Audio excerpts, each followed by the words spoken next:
All right, welcome everybody to our February 22nd, 2023 Pasture Management Series. We took a few months off during the winter months where there's pretty much inactivity, and so there weren't a lot of decisions to be made at that time if you had not made them at the very beginning of winter. So as we move into what is some warmer months ahead, we're going to start talking about some of the things that we can start to be seeing right now and some actions that we could be taking as we head into that growing season.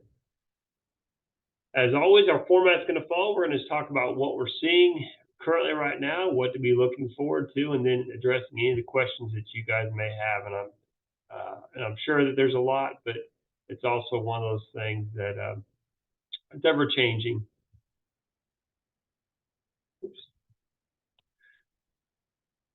So looking at what do we see out there right now? We've got it's coming to life. You can almost hear the grass growing. You can hear the trees, the blooms starting to pop out. Spring is almost here. We are still in winter, but we are heading towards spring. So we're seeing a lot of things start to come alive. That's putting a lot of this into action.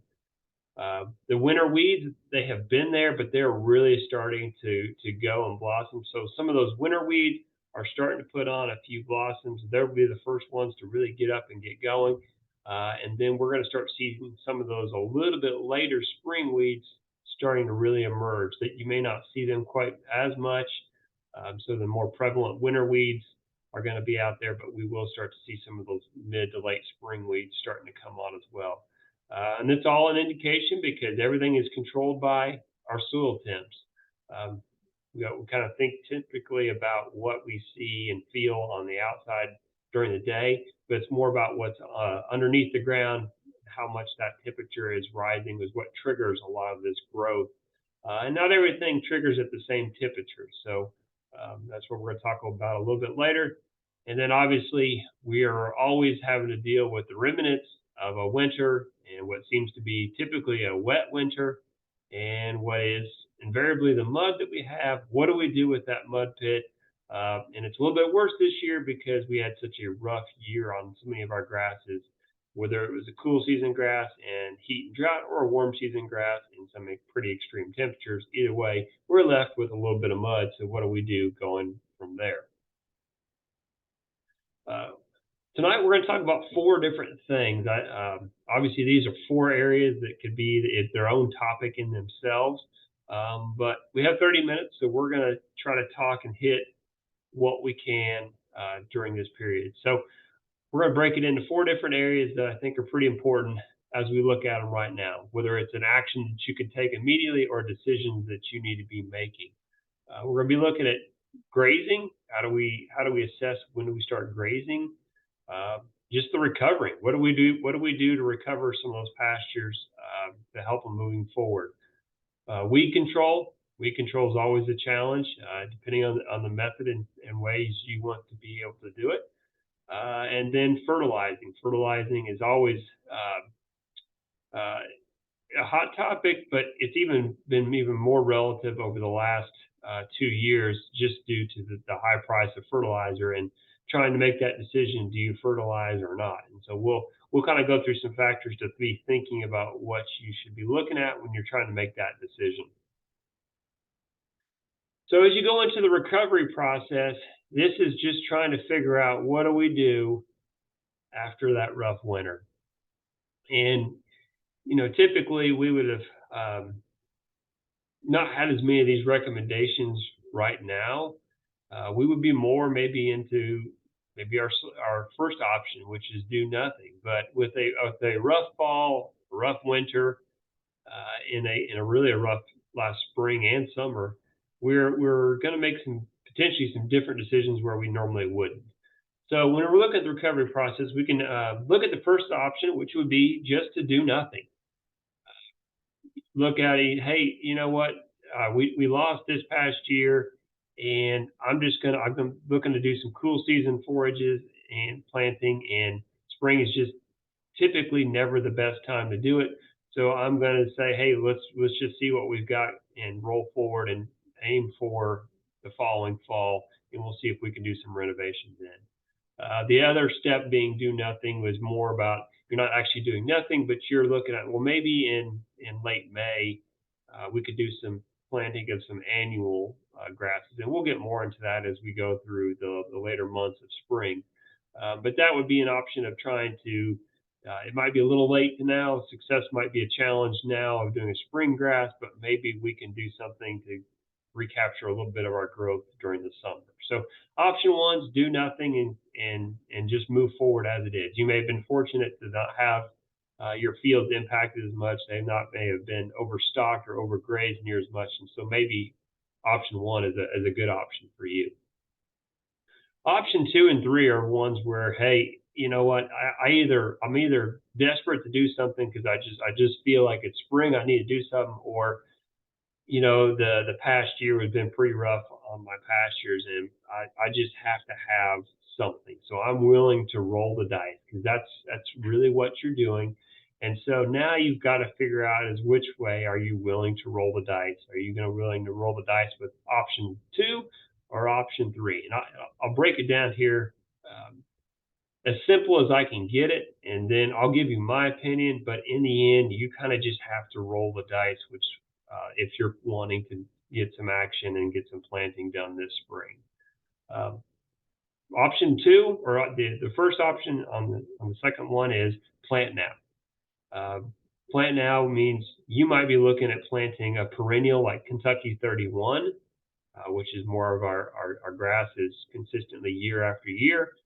Or you could look at planting an annual like spring oats. Spring oats typically is going to a little bit more cold tolerant, is going to pop up a lot faster than our perennial. It's going to come up out of the ground. It can take a little bit cooler activation temperature, soil temperature. It's going to pop up and it's going to get growing pretty fast, but it's also going to play out towards the end of May, early June. The summer heat's going to get it, so it'll kind of be done. Uh, the challenge with planting now, where you're rolling the dice with planting now, is you're talking about probably 14 to 20 days roughly that from the time that you plant it, that it's going to take for that plant to germinate, come out of the soil. Well, if you lived in Tennessee for more than a minute, you realize that February is really becoming what we call a false spring, which means that there's an opportunity for winter to rear its ugly head once more, and it only takes one day of it rearing its head to really impact it. So we're talking about 14 to 21 days, probably closer to the 20 days that we're looking at, where you're going to start to see a lot of this grass starts to germinate. Then from about 7 to 10 days, that grass is pretty vulnerable to a hard freeze. Anywhere the temperatures are dropping down in the low 20s and kind of staying there for a prolonged period at night, those grasses are pretty vulnerable. Once you get past those 10 days, you know what? That grass can start to set some hardiness and might be able to survive if it starts hovering down in the 30 to 32 and it's there for a short period of time. It can probably handle some of that cold tolerant temperatures. But it's pretty susceptible for for those 7 to 10 days where those seedlings are just coming out of the ground. So what does that mean? It means that when I pull up my phone, and I look at my 10-day outlook. Uh, I can't even get a clue how far out what those temperatures look like. So where you're rolling the dice is you don't really have a clue where the temperature is going to be at when those grass seedlings are just starting to come up out of the ground. Could be in good shape. Also, you could just get run into bad luck and they get hit. So the alternative is to plant in 1 month when you typically are going to get out of a good chance for a hard freeze, a good hard freeze. And going back to plant, or the option number one is planting now. If those seedlings are still in the ground and haven't germinated, they'll be okay. So it's just that time when they just start to pop up out of the ground. So plant in 1 month. I'm probably only going to recommend a perennial because time of spring oats really get up and get going. They're going to start to go downhill. So you're not going to get the full value out of that planting. So I'm looking more of a perennial for a long-term establishment. I'm going to try to plant, like I said, where I'm hoping these seedlings will start to germinate out of the ground. If you plant in 1 month, you're talking about probably April-ish that they're starting to come out of the ground. There's a better chance they're not going to get hit near as hard or have a chance for a harder freeze than they would trying to pop up in the middle of March. So you look at it is the challenge that planting in 1 month means is that you now have seedlings that are just trying to germinate in early April, mid-April, is that summer heat drought is going to come on pretty fast. And the key to these seedlings surviving that is having a good root system. And they just can't get one of those established in that short a period of time. It happens a lot faster in the spring than in the fall, but you still taken out a whole month or more where they had opportunities for growth and for root establishment. So in the end, is if you tell me that hey, I'm going to do this one way or the other, which one are you going to roll the dice on? I guess if you're going to tell me that I have to pick one, if I'm going to go for a perennial establishment, I'm going to probably go for planting right now because I know that if my grass does not have a good root system, I know that summer heat's going to come on. It's going to come, and if it doesn't have a good root establishment, it just has zero chance. So by getting it in now, it has a lot better chance of trying to establish that root. And I'm just going to roll the dice that maybe Mother Nature is going to take the last month of winter off and give us a break and give us one extra month of spring and roll with it. So I can't give you the right answer, but I can give you just the best educated guess as far as moving forward with that. So the next thing is grazing. And so I get a lot of questions about, well, and everybody gets antsy, especially this year where you've got your hay supplies may be running low. Luckily, we had a pretty mild February, but hay supplies are running low. You can hear the grass growing. The cattle can see the grass. The horses or goats or whatever it may be, or your hay pasture can see the grass growing and hear it. And they're kind of turning their nose up at the hay. They're ready to start grazing. So, how fast do you let them have access? How fast do you stop feeding that expensive hay and get them out there? So some things to think about are what type of grass do you have? Do you have an annual grass? Do you have fescue? Do you have a summer grass? So the reason why I mention those is an annual grass like rye or winter wheat that you probably planted, especially winter wheat if you planted that this past fall, late fall, um, that grass is going to be getting started a lot earlier. It activates by soil temperature a lot quicker than fescue. So, which means it's already starting to be pretty actively growing. In a very short period of time, it's going to have some good roots and it's going to have some good height on the leaf, and it's going to be ready to graze pretty quickly. Fescue is typically a slower starter. It takes a higher soil temperature for it to really activate and get going. So a lot of times we're talking about mid to late March that it really starts getting into that pretty active growth. Uh, so be aware of that. And then if you have a summer grasses, if you have grasses that are kind of brown right now, then those are summer grasses, whether it's an annual like crabgrass or perennial like Bermuda. There's really no grazing value to those until March or being until May or June. So you're not really getting any value by getting them out on that grass any earlier. So that's important. So with fescue, you got to have some patience there because it's just not going to be ready yet. So you start looking at the stage of that grass as well. So the stage of the grass being is an established grass because if it's an established grass, it's got a good root system already established. Once you start to see some growth in it, it's going to be ready to go. As long as we're getting some cool weather and still rains, we're going to have established grass is really going to take off and get going pretty quickly. It's going to have an established root system. You're going to be able to graze it a lot quicker than if you had a fall seedling. So even though maybe you were able to get some seedling in the fall, you got some growth. If you can give them a little bit longer into mid to late March to really get going, they will further establish that root system and really get going as far as uh, being able to grow and be able to establish that clumping system that they have.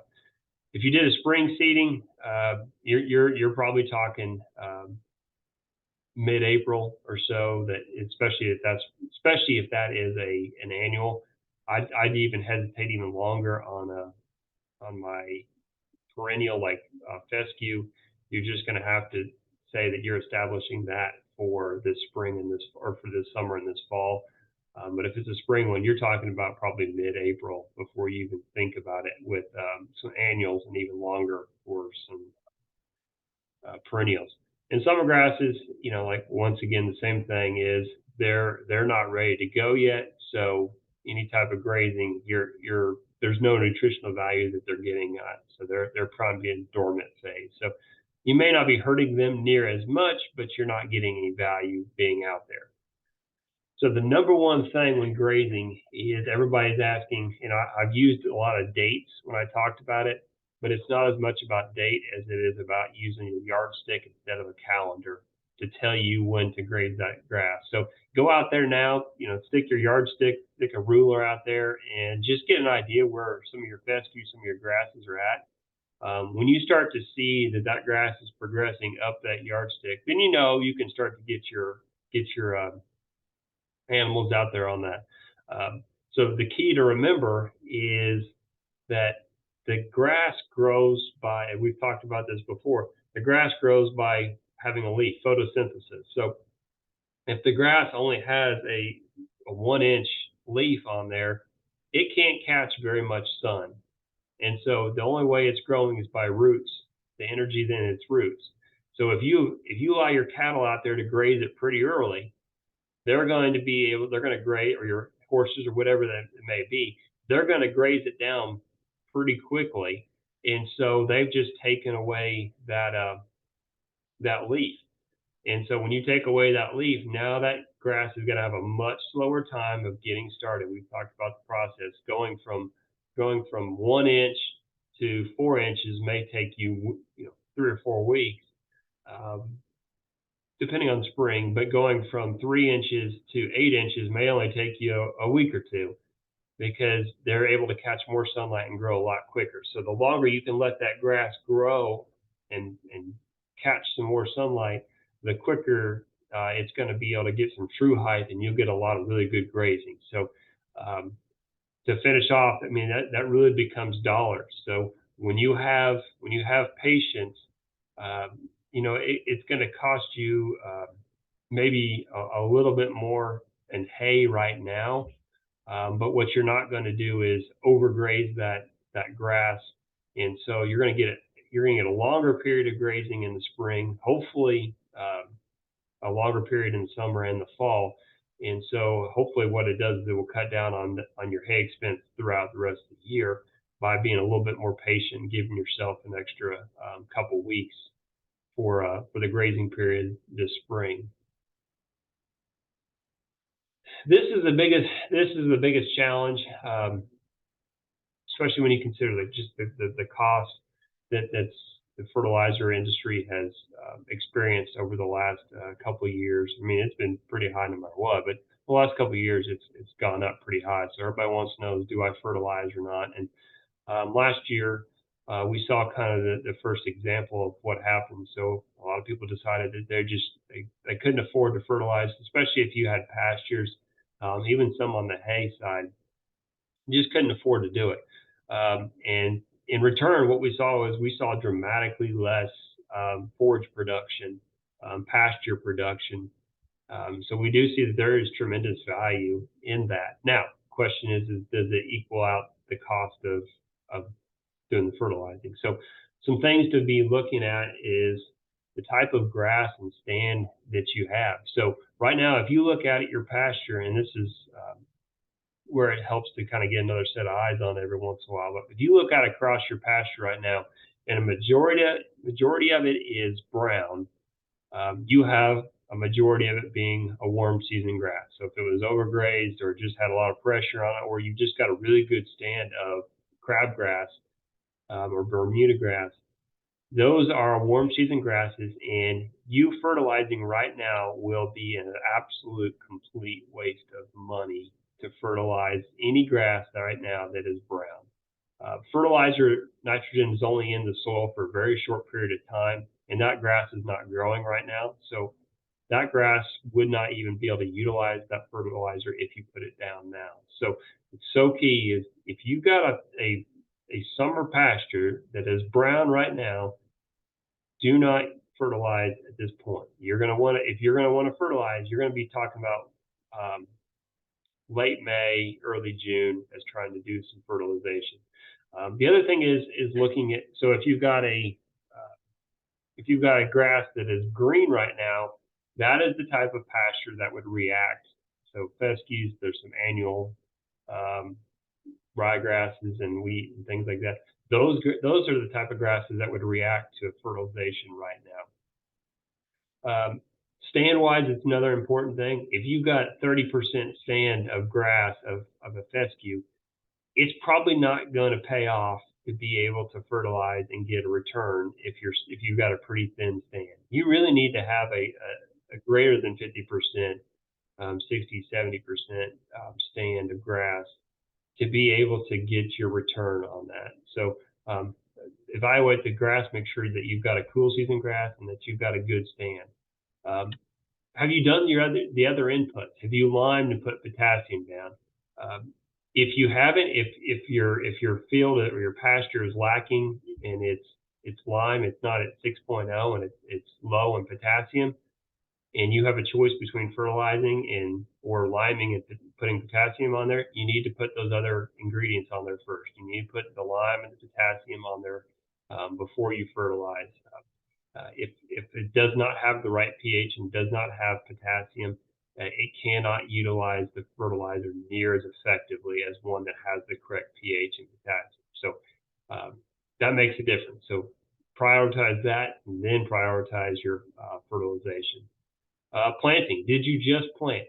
So if you planted last fall, or maybe you're planting this spring, and you've got a good stand of it coming, um, or you plan on planting right now, you can actually add a starter fertilizer at the same time.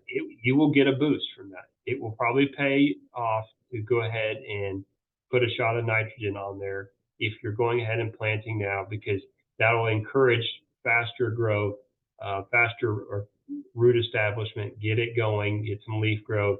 And so that'll be key to try to getting it through and get as much root establishment prior to summer coming along. So that's where it's going to pay off. Just knowing that clover stand is providing a shot of fertilizer. If you have a really good stand, say 30% or more of clover, you're getting 30 pounds of nitrogen, and that's a lot. That's we probably would recommend probably 45 or so during spring, maybe even 60, but 30 pounds is a lot. So that's kind of a free nitrogen. So when we talk about doing some clover seeding, uh, this is where it starts to pay out. This is where you get a return by doing nitrogen. So that maybe will determine what we do in the next slide when talking about how do we manage our pastures. What are you using it for? Is it for pasture or for hay? Almost invariably, if you've got a decent hay crop, it's almost always going to pay um, to use a fertilizer to use fertilizer for your hay. We saw a lot of numbers where people got 50% of their previous hay crop, um, and so it was pretty dramatic. And I think they realized that it's just a challenge not to have that, especially if you've got a cool season forage. This is the prime time for it to be growing, and this is going to be your best cutting. So, pasture wise, there's a good chance that if you got a good stand, it's probably still going to pay off. If you got a poor stand, it may not. And then cost. Just looking at the cost of feeding hay versus overgrazing. Um, by fertilizing, you can get a good stand, and you can hopefully get uh, some extra growth on there. Where you look at by fertilizing versus if you don't, maybe your stand plays out a little bit quicker. Maybe you have to feed more hay more quickly. You overgraze trying to get every last bit of it out. And so then you've got the cost of reestablishment of your grasses. So it's not a simple thing that you can just say, I didn't get a return, or the cost of fertilizer is too high, I can't do it. You have to look at some of the inputs that you have on down the line of feeding hay, of a shorter hay window that you may have, and a longer grazing period that you may get by doing fertilizing. So it's one of those things. Don't hesitate to ask, and each situation is probably a different answer. But these are just kind of some general things to think about. And then finally, we talk about spring weed control. So if you're wanting to do weed control, so we talked about all those things. The number one factor, whether you want to use pasture herbicides or not, the number one factor to weed control is to have a thick stand of grass. That's where fertilizing comes in so importantly. That's where not overgrazing early on becomes so important. So that can help reduce your need for herbicide selection. But herbicides are one that help us get ahead of the weed curve and help us get control, because invariably wherever you have a gap in your pasture, weeds are going to pop up. You will not get self seeding, reseeding of a lot of your grasses. So you're going to get weeds to pop up. The hope would be that if you can control the weeds until the crabgrass comes along, then you'll get some crabgrass. But if you have gaps, weeds are going to control. So it's important to do is to look at the timing of your control. So soil temp obviously triggers different weed growth. So right now temperatures are rising, so we have a lot of weeds that are really starting to get active, especially those winter weeds, Enbit and uh, purple dead nettle are starting to go. So there's quite a few of them that are really starting to rock and roll. So when we're picking our herbicide, we have to kind of pick one that activates based on the temperature that we have outside. Some of our stronger herbicides have a higher temperature activation. So doing them in early spring, late winter, they may not be as effective because they're not going to activate near at the temperatures that we are. But if we stay in the 70s, then most things will activate. But so we have to pay attention to which one we pick and the kind of the ambient temperature that's outside. And then just the weeds that we're going to be going after. There's late winter weeds right now, and then there's some early spring. We're going to start to see a lot of the picture below is the buttercup. They're out there. You typically will see them start to bloom, and everybody goes crazy in April. But they're out there right now, and then the late winter weeds are starting to bloom right now. They're more of a low to the ground growing weed, but they're out there to be controlled. So some of the weeds we need them to be a little bit bigger to be able to control. So we talked about maybe waiting a little bit towards late March, early April to control, so that there's a larger surface area for us to control those weeds. They have more contact area for the herbicides, and then we can control them a little bit better. So it depends on what type of weeds you have going on in your pasture. The herbicide selection is so important. Right now, I talk a lot about using 2,4-D ester. Well, that can sometimes be hard to get, but ester is one of those that it's the stronger formulation of the 2,4-D between ester and amine. And the amine we typically say is use ester before Easter and then amine after.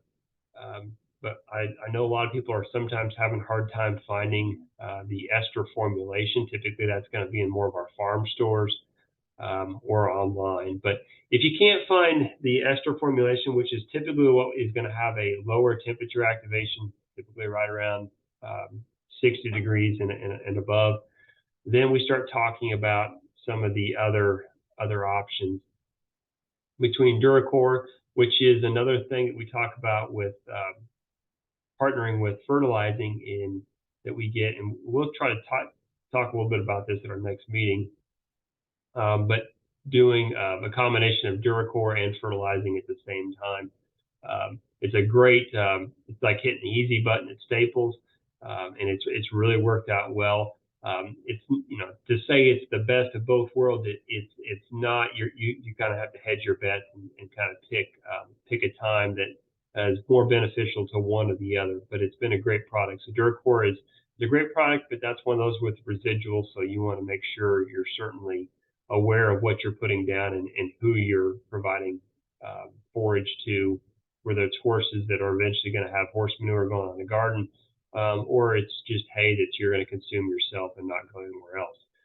Triclopyr is another great product that has got a little bit stronger range of weeds. It does control some woody stems. So if you've got some blackberries in your pasture, some other woody stem plants in there, it's a great product. And then another one is 2,4-D plus dicamba.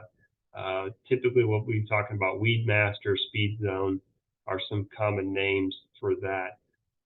But those three after 2,4-D ester are a little bit stronger formulation and might be used a little bit later in towards early spring, mid March to early April.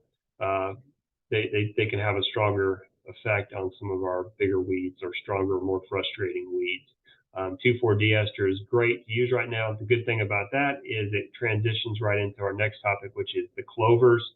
2,4-D ester is anamine, are one of the only herbicides that we have that you can actually apply to clover and not kill it. And the only way you can do that is to apply it at the lowest rate possible. Typically, we're going to recommend this be done where you don't have a lot of weed pressure from lots of variety of weeds, because um, obviously, if you apply it at the lowest possible rate, you're also not going to control your weeds near as well. So you need to be in a situation where you have good stand of clover and maybe not as strong a stand of weeds. And so then a 2,4-D is a great opportunity to use here, where you may slightly stunt some of your clovers, but at the lowest possible rate, you should have most of your clover stand survive. So the other thing to talk about, just to remember, especially why people struggle in the springtime to control the weeds, and everybody always says I just never found a window, is the conditions. Obviously, what we start to see is some windy days, some warm, windy days, and rain. And so it's really difficult to be able to find that perfect window to be able to get out there. But just remember that we have to be good stewards of our environment and our neighbors. And so be very cautious about what you're applying, when you're applying it, and doing it the right way. Um, Especially when you start talking about the bee population. The good thing about the bee population is typically it's bees are foraging on a lot of our tree blossoms, and typically there's very few flowering plants they're actually consuming. Buttercup being the biggest flowering plant there is, and they do not consume anything to do with the buttercup. So getting out there and getting it controlled early on is also was a great steward with our apiaries, and so we all can work along together. So we talked about a lot today, and hopefully there's some good food for thought there, and hopefully some things you can take action on. But in the end, obviously, the best opportunity for that is to develop a specific plan for your operation. So if you have any questions or want to set up a time to visit, we can set up a time to visit, do a farm visit, and be able to develop a plan that's specific for what you're trying to do. But if not, we'll see everybody at our next March 22nd session, and we'll be talking about quality, weed control again, because we're always talking about that, developing kind of a year plan, and then talking about some inputs. So I'm going to stop recording, and then I will answer questions. So thank you, everybody, and have a good night.